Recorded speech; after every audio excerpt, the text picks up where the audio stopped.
Hi, this is a model 1911-22.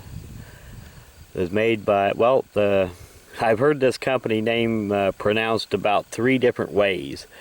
I've heard it pronounced as being Chiappa, and Kappa. But I believe Kappa is the proper pronunciation of it, but I'm not positive of that. And it's a fairly cheap 22, and after I do some shooting with it here, when I get home, I will do a close-up to it of it and talk a little bit about it when I can see through the camera viewfinder a little bit better. Right now I'm just going to try a few shots with it here at about 50 feet or so.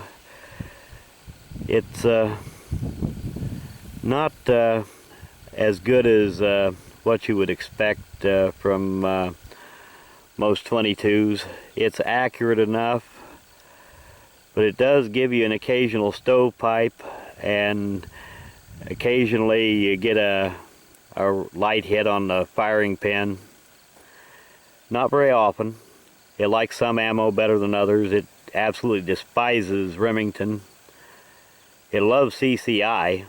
And what I've got right here is some bulk Federal, and it's kind of so-so on that, so I wouldn't say for sure that I won't get a stovepipe or two on this stuff, but we'll give it a try here.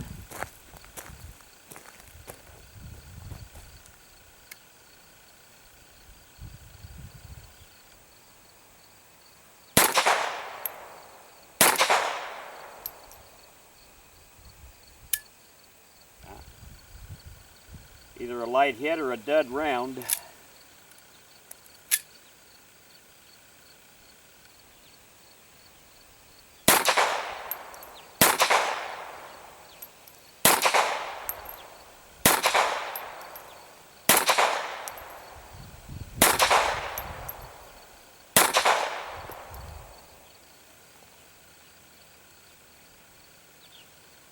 Kind of a light hit. I'll throw her back in. We'll see if it'll go off second time around.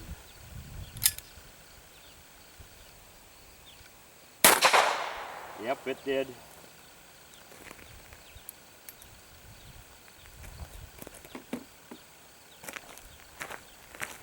Like I said, I've seen better 22s, but one of these days I may get rid of this one and see if I can't get one of those GSC or whatever they're called ones. I've heard they're a lot better.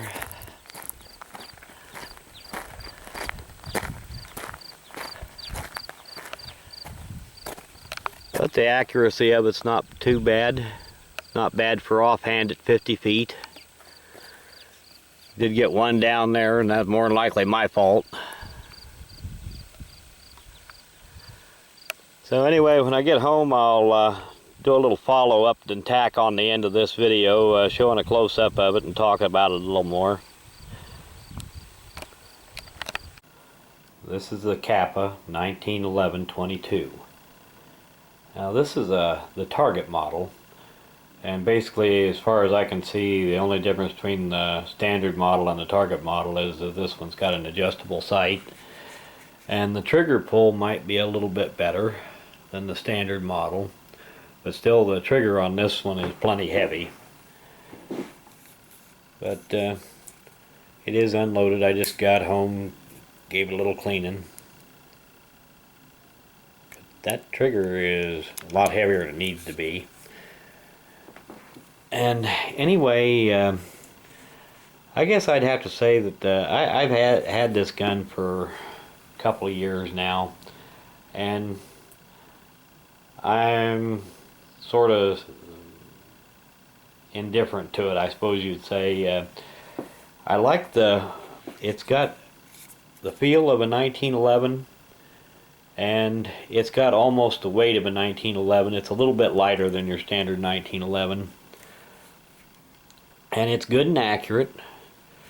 The internals are nothing like a 1911, but that's going to be the case with most 22s that look like a 1911.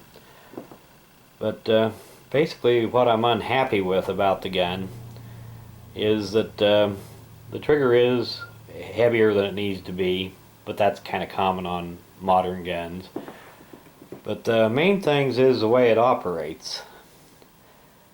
Every once in a while it will give you a stovepipe or a light hit on the rim primer. So you're never sure if you got a dud round or if it just didn't hit it hard enough.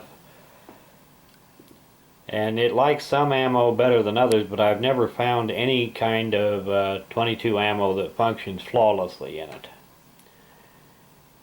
Let's say every third magazine or so you get a stovepipe, and maybe every third magazine or so you'll get a light enough hit that the round won't go off. Now, as far as the round not going off, I could probably fix that just by putting in a little heavier spring. But the stovepiping, I'm not sure just what the cause is of it. I never really shot the gun enough to really worry about it too much. Another thing that I wasn't terribly pleased with about it is this magazine. It's all plastic and seems to work okay, and it's easy enough to load, but I wonder just how long it will last. So I don't know, since they came out with these, I think they're called GSC 1911 22 calibers. Maybe I'm not remembering right. Maybe GSC isn't right. No, GSG is what they are. I think it stands for German Sport Guns. Kind of been toying with the idea that if I run across one of them that's reasonable someplace, I may pick up one of them and get rid of this one. But anyway, I had it out today doing a little plinking around with it and thought I'd do a video with it. Hadn't done a video with this one yet. So I guess mixed review on it. It is what it is, you know. So I guess that's about all I can say about that. But I do want to do an end of video shout out here. And this one is for FWGlockGuy. And I'm not positive, but I think that the FW stands for Fort Worth, so it'd be Fort Worth Glock Guy. And I'll put a link to his channel in the description of this video so you can go check him out if you got a little free time. And thanks for watching.